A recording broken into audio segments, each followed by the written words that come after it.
And I'll never forget the first Alaska Cannabis Club member that I met. We'll call her Sam, and she was dying from a rare neurological disorder. And Sam's doctor figured, why not give her medical marijuana? There's really nothing to lose here. So when she asked where to get it, Sam's doctor told her she could find it off the street. Within this, yeah, seriously.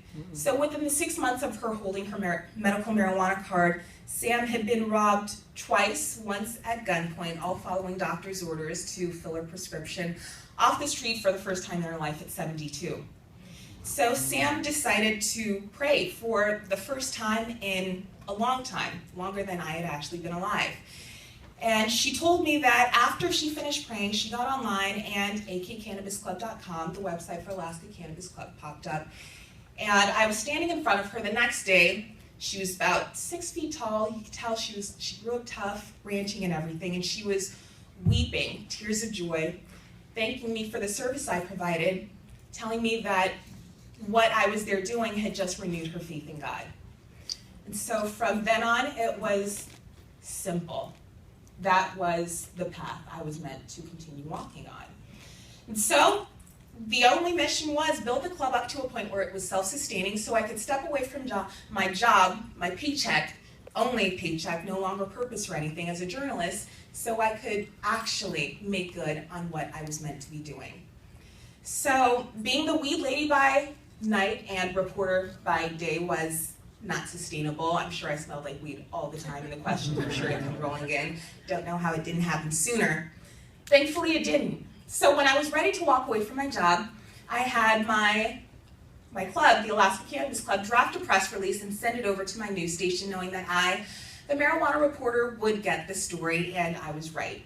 I remember my boss reading off the subject line with a laugh, saying, "Alaskans with common sense call bullshit on No On 2 campaign. Ha! Charlo. Tell me about this Alaska Cannabis Club." Phase 1, check. So I had our youngest club member, Solomon Nishukbuk, and his mother, who actually had him join the club, agreed not to reveal that me, the weed lady, was also the person interviewing them. So phase 2, check.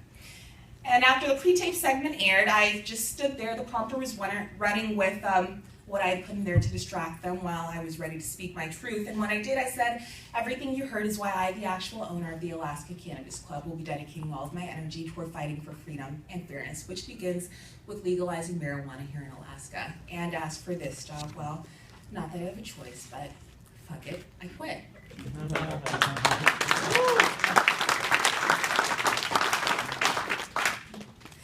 So, more than 100 million views online later, dozens of national interviews, hundreds of people registered to vote, and thousands more driven to the polls, with more than, or just under 53% of support of Alaskan voters, we were able to legalize adult usage on November 4th, 2014, showing that in that moment, when I said, "Fuck it, I quit," I was exactly where I needed to be, at the exact time I needed to be, doing exactly what I needed to be doing.